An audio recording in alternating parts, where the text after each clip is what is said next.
Harry Truman, the 33rd President of the United States, once said that if you want to make friends in Washington, D.C., you should buy yourself a dog.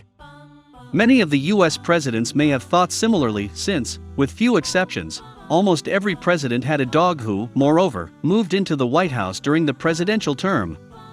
Today is presidential election day in America, so let's address this issue a little too, in an unusual way. Instead of political implications and chance-taking, let's briefly recall the history of the most famous or best-known presidential dogs. If you like this film, please do not forget to subscribe for our channel and hit the bell button as well. This way you will get notifications about all of our new content. The very first president of the United States, George Washington, was a huge dog enthusiast of dogs in his age, having owned almost 50 dogs in his lifetime.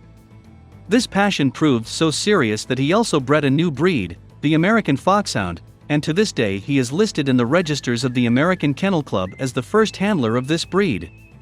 In addition to the hounds, he also had Dalmatians, Terriers, Spaniels and Newfoundlanders, sharing his home with a total of 17 dogs during his 2 presidential terms. In 1853, another dog-crazy president, Franklin Pierce, moved into the White House with a total of 7 small dogs. He was a serious fan of them, and also bred them. Pierce, by the way, is considered by historians to be one of the worst and most untalented presidents of the United States. However, for us, a passion for dogs certainly seems sympathetic. Few know that one of the most famous presidents of the United States, Abraham Lincoln, was also a big animal fan. He had pet turkeys, cats, ponies, a white rabbit, and of course his dog. He did not keep his yellow dog named Fido during the American Civil War in a White House, but asked a neighbor close to him to take care of the dog properly, leaving even his favorite sofa next door so that Fido would not miss anything. President Abraham Lincoln was a victim of assassination after winning the Civil War, and, quite shockingly, the same thing happened to his dog. Less than a year after the president's death, Fido, who had fled to the street, was killed by knife by a drunken tramp. In 1869, the hero of the American Civil War, Ulysses S. Grant, was elected president, inseparable from his dog, a Newfoundlander. The new presidents who had just moved into the White House were forever recorded in the chronicles, for it said, "If this dog dies, every employee in the White House will at once be discharged." It was understandable after this that the presidential dog received at least as much attention as its famous master. Grover Cleveland, the 22nd and 24th President of the United States, moved his entire herd of dogs, and his favorite fish, chickens and horses along with them, into the White House. Answering questions from reporters, he often said he shared his presidential duties with his favorite Cocker Spaniel, St. Bernard, Collie, so to speak, but he also sought advice from his many dachshunds and foxhounds. In 1901, the president, Theodore Roosevelt, who has been popular with Americans ever since, moved into the White House, who was perhaps the greatest animal fan of all. Roosevelt took 40 animals with him to Washington, including snakes, horses, cats, a badger, parrots, and other exotic animals, including 6 dogs.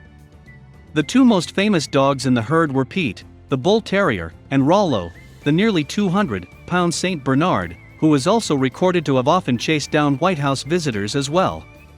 In the first half of the 20th century, almost every American president brought their dogs with them to the White House. Woodrow Wilson, for example, 7, Calvin Coolidge, 13, and Herbert Hoover, 9. In the history of the U.S. presidents, a total of 1 president, Harry S. Truman, has been noted to have a distinct dislike for dogs and rejected many pups who were presented to him by followers. When journalists asked him why all this was happening, he replied that "I did not ask for them, and did not need them." This caused so much outrage in the otherwise extremely dog-friendly American public that from Truman's to Barack Obama's presidency, every U.S. president had a dog, and if not, they quickly got one as they moved into the White House. Bill Clinton, the 42nd President of the United States, best known for his women's affairs, also arrived at the White House without a dog.